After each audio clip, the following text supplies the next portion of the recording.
Welcome back to the third birthday.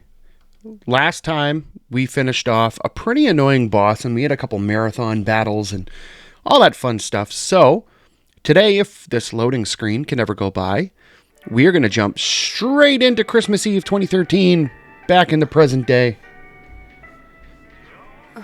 And we're going to see what changes we've made from changing things in the past. Sounds like we still got that pretty cringe Christmas carol going in the background. Here I am again.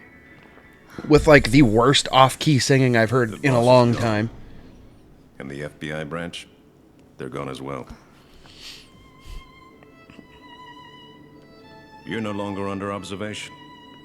We're moving you out of the cell into a room. This way. There's no need. But instead, I'd like you to check the background of a few people. The first, Kyle Madigan. This is another part of the story that's kind of cringe. Like, she insists on Relative of yours? like staying in a cell. My younger sister. We're going to be nice and move you into human conditions where you're like a free human being. No, that's okay. I like being in my cell. Where your home is.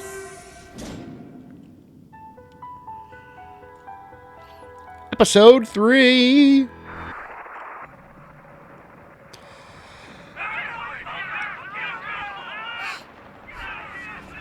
You gotta be shitting. What is this? Starship Pirate Troopers? ships were annihilated, and you're sending her? Be quiet for once. This is a chance to save your fellow soldiers. Yeah, come on, Cray. Everyone knows you can't control the fate of a soldier. They'll survive. If it's their will to survive. Who knows? She might even be able to change that. We'll see about that. This incident was the cause that triggered the growth of the surrounding battles. According to my calculations, if they are correct, the core, the mother, or what they call the queen, has actually now been awakened. Mother Brain? No, not quite. This Not isn't quite. good. Yep. What do you mean this isn't good? It's a damn suicide mission. Why don't you see that? Might as well kill her right now. Damn it! Oh, big tough guy. Kicking immovable inanimate It's objects. stronger than any other, which means one mistake and it's all over. I know I can do this.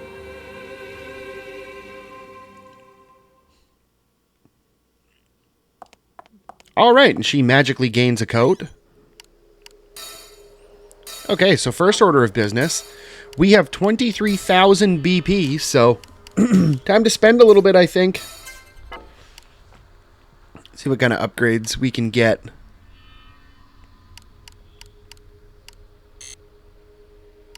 No, those are locked. Oh, no, never mind.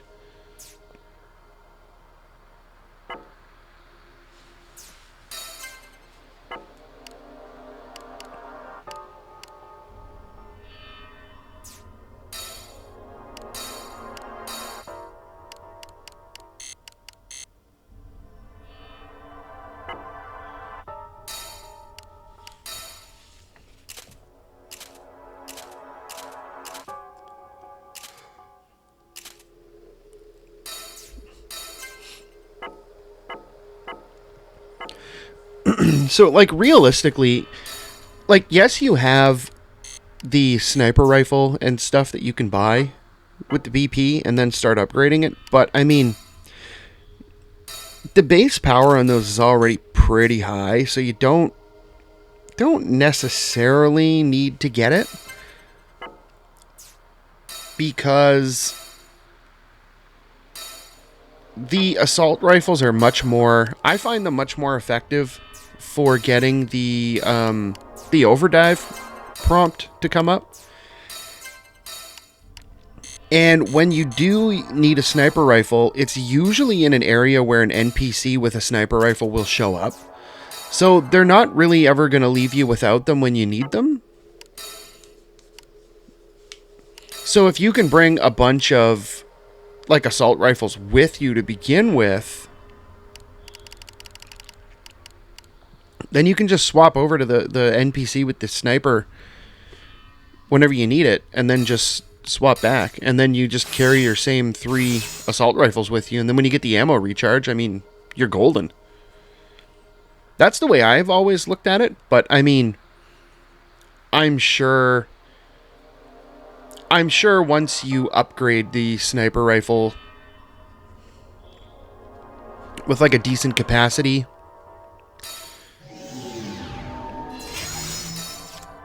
it would probably be pretty decent. But there, so we got level 7 Crossfire. That's the Crossfire link. So what that one does is basically, when you do your Crossfire, you have that little like loading bar or progress bar that goes across. And once that progress bar goes, you get the Crossfire to activate. It goes. So when you get the Crossfire link Isn't that the mission? DNA chip, it actually speeds up that bar by a little bit, so it makes your crossfires happen a little quicker, which comes in handy quite a bit late game. Late game, you're like, you want to use Crossfire every single opportunity you can. Now, mind you, when you get to the end of the game, it doesn't really do you much good because there's no NPCs to switch to. At least I don't think there are. Alright, we get access to the rooftop now. You haven't been back in HQ for a while, so.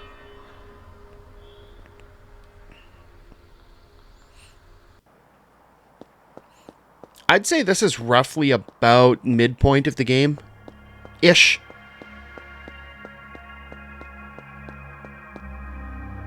Like I said before, it's by no means a long game. Like, it's pretty short.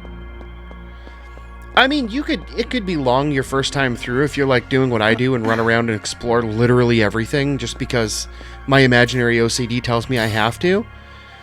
But after you've played it through the first time and you kind of know where you're going and you're not really so concerned about getting all the text with like all the NPCs and stuff, just going through the game itself is pretty quick. You could probably do it in, I don't know, I'd say if you're roughly familiar with it, you could probably do it in about 2 hours. It's pretty quick. And I mean, if you really know what you're doing, you could probably do it in like under an hour and a half. Oh boy.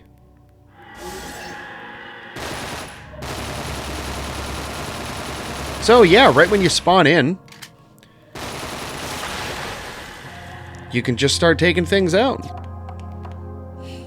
As soon as you go down these stairs, though, you're going to get enemies spawning, I'm pretty sure.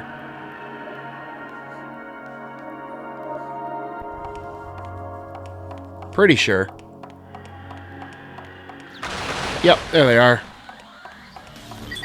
Reapers? Oh no, this sucks. Oh, okay, this is a Reaper sequence. That's why I took that out. Avoid their attacks and keep moving forward. Be careful. First, you But- want to find Captain Danny Russo at the Delta So, Force. when you He was a spawn friend in of Gray's. to the level and you take out that gate, all you have to do is just run straight to the gate and the Reaper won't bug you. Proceed forward movement. Go! Go! Keep moving! Because for whatever reason, the once you open this gate on the stairs there and you run through, the Reaper just despawns. So it's a quick way to get rid of it.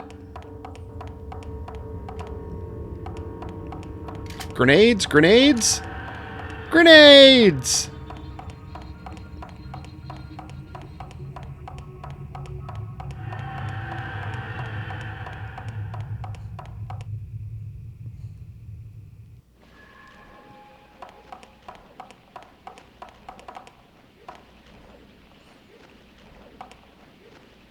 Ah. Got some annoying enemies here. They're the Rover's detectors. If you set it off, the rovers will attack.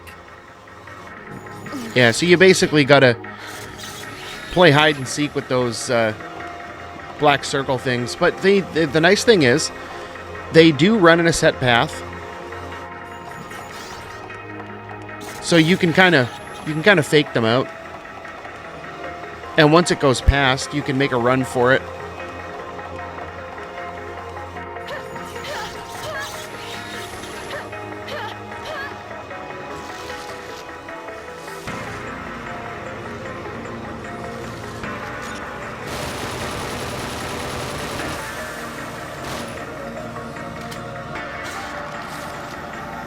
All right, so once that sweeper goes by, you can just make a run for it.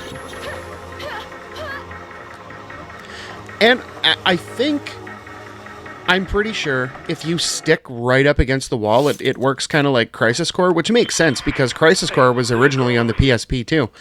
And the way the battle system in the original Crisis Core worked was if you ran around the outside ring of the room, or the map, if you like hugged the very outside edge of the map, you could like avoid almost all encounters, which was really great. Danny Russo, And I'm pretty sure the same logic applies in this game with the with those things. CTI. What do you want? my little sister is lost. Of all the things I expected to hear. Looking for a lost civilian in battle. Unheard of. All right, so we got caught. Come on. Rovers come to life, but I'm pretty sure if you just run away, they just leave you alone. Permission to fire. And the Facing. She's twisted. when they catch you in the in that black mass, I don't see anyone. I'm pretty sure that's an instant death. Like the character, the NPC that you're possessing at the moment, just kind of takes a massive L and they're done. You have to warp out. But here's a new kind of enemy. And surprise, they have projectiles because almost every enemy in this game has projectiles, just not the original ones. The first enemies you see in the game and the budget reapers, I think, don't have Keep your eyes open. any projectiles. And, you know, we just conveniently get cover that falls down there. But, so we're in the subway now.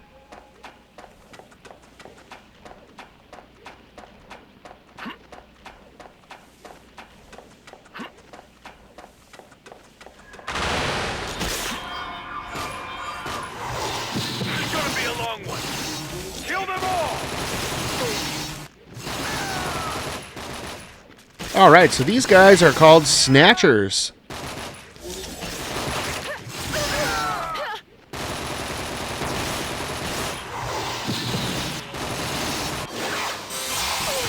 All right, we got a cross or an overdive heal.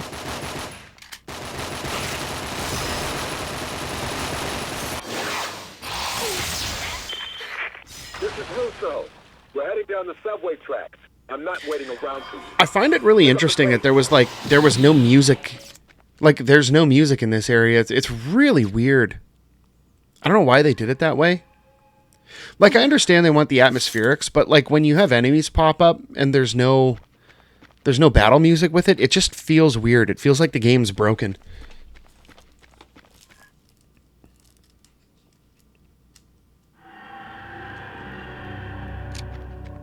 All right, convenient grenades are convenient.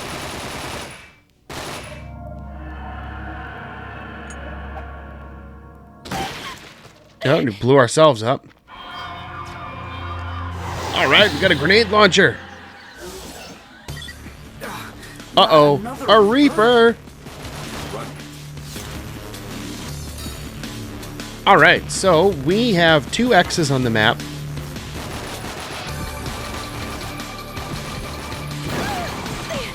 And it doesn't matter if you blow yourself up here.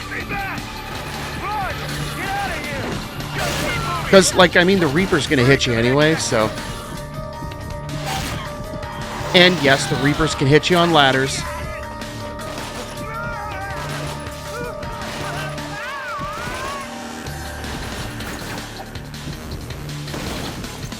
There we go. There we go. The Reaper's going to try to hit us from down there. I don't know if the Reaper can actually get on top of the train cars. Run! Get out of here!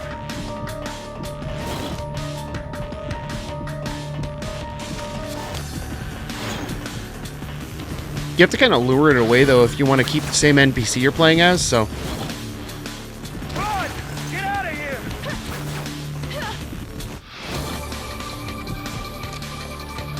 Definitely take those. And this is a spot where, like, they know you need to use the grenades. So, I mean, they make sure that you have enough grenades, but once you blow those up, you get out of that area, and the Reaper just magically stops chasing you there.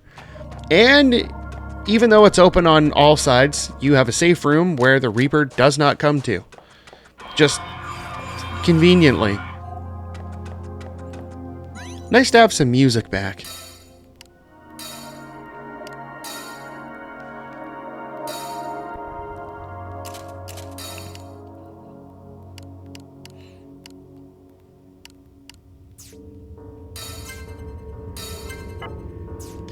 This music here always reminded me of the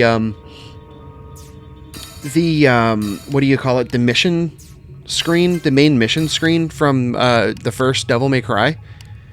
If you've played it, you know what I'm talking about. It's when, like, the mission pops up and it tells you, like, when you hit the button to start the mission, or you can do your, like, upgrades and stuff. It always reminded me of the music that plays when those screens pop up. I don't know why.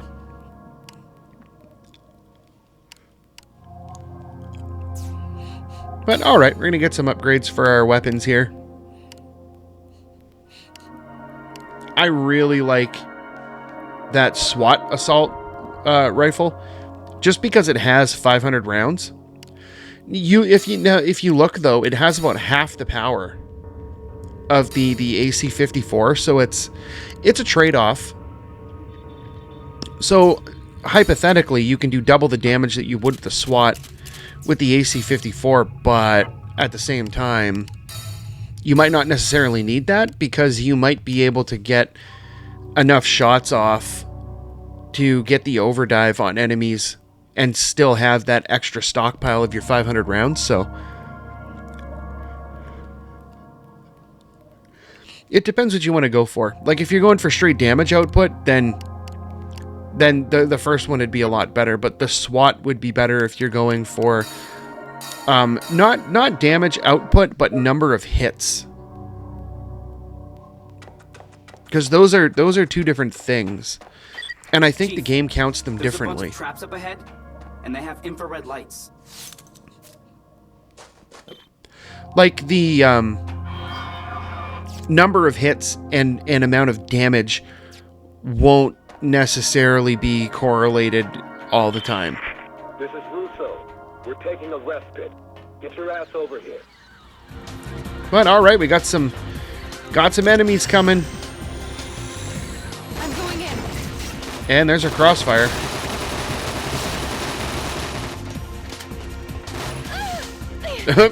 I'm going in straight into the balloons. Focus on the target.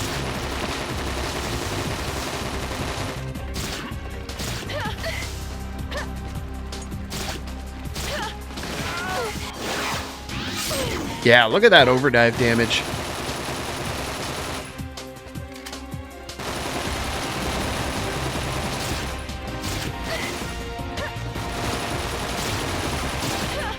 Now, if you're really on top of your game, you can dodge these balloon things no problem.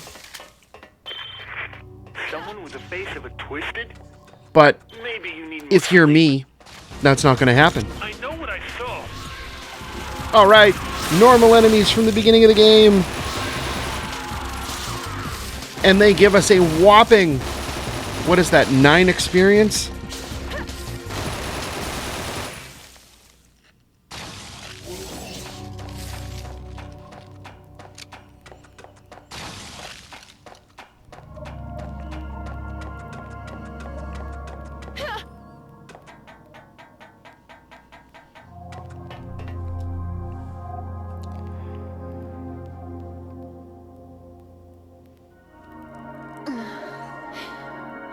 All right, get some of that health back.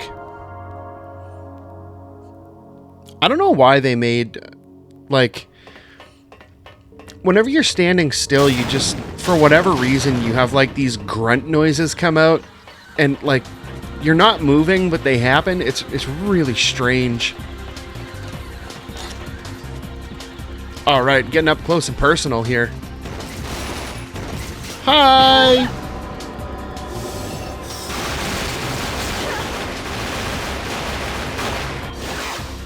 Yeah, look at that damage and liberation. Ooh, boy. Get wrecked, you nerd.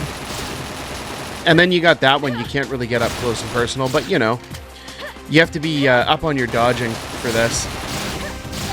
Those are tough to dodge.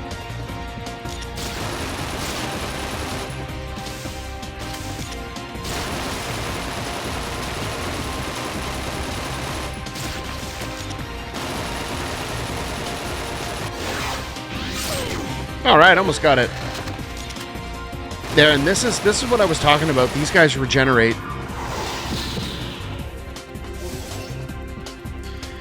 Now, while they're regenerating, though,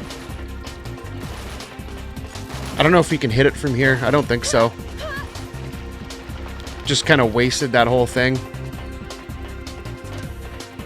You want to get the sniper down there. Probably hit it from there.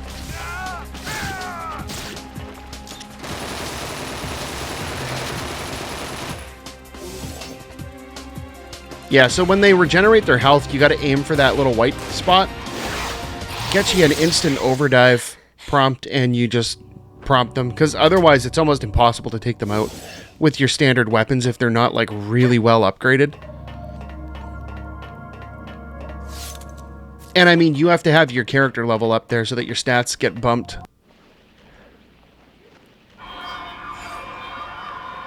All right. It's like a new sniper rifle. I remember this segment being pretty annoying. You got the snatchers running around, you got to take out the orbs. And the map is pretty decently big. These snatcher guys though, oh my god, they throw their projectiles at you and they hit the ground and then they turn into like this big ball that like nets out.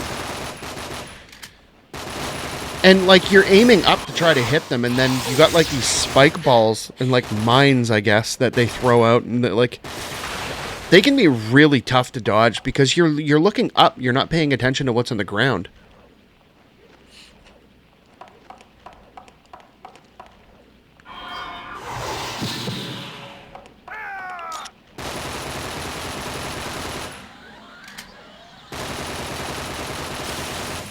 All right, toast.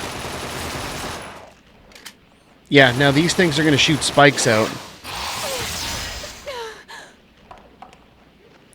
And if you time it right with an overdive kill, though, you can do what we just did there and actually avoid the spikes because you're in iframes, which it's pretty nice.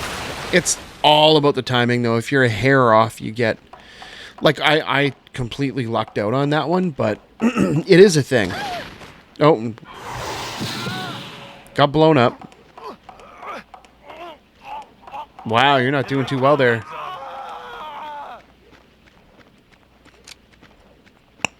All right, ammo recharge.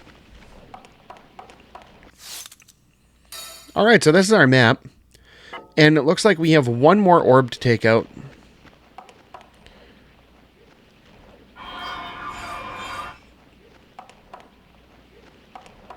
Which we have to go around this side.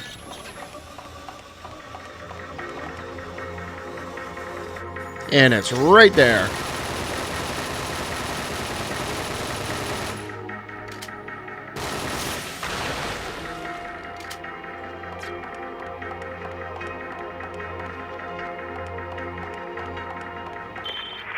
I hear there's a lost girl around these parts. I haven't seen her, but I saw some guy. All right. Home free, except for these. Now, these are palette swaps of the first enemies in the game, so we're going to get a little bit more experience from these. Yeah, see, we're back up to 240 now. Don't fear. Captain Russo, a little girl is headed your way. So we finally get an upgrade on the normal enemies. Because, I mean, 9 experience just isn't worth it.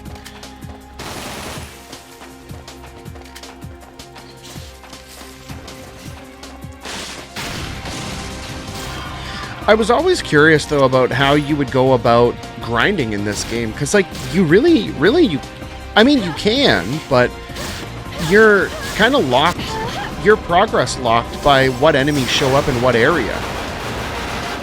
So like if like you can get to an area with orbs and just have enemies infinitely respawn, but you're kind of stuck with the level of the enemies that you get. So if you have like the original enemies that you fight in the beginning of the game, and those guys are spawning in, and you're at level 12 where we are now, then you're stuck fighting those guys getting like 9 experience. But then if you get to a spot like this, then you're in a position where you can have those upgraded normal enemies and you're getting 240 at level 12, which it's too bad there's no orbs in here, because you could just kind of sit there and just let those enemies spawn in and just pick them off with the handgun.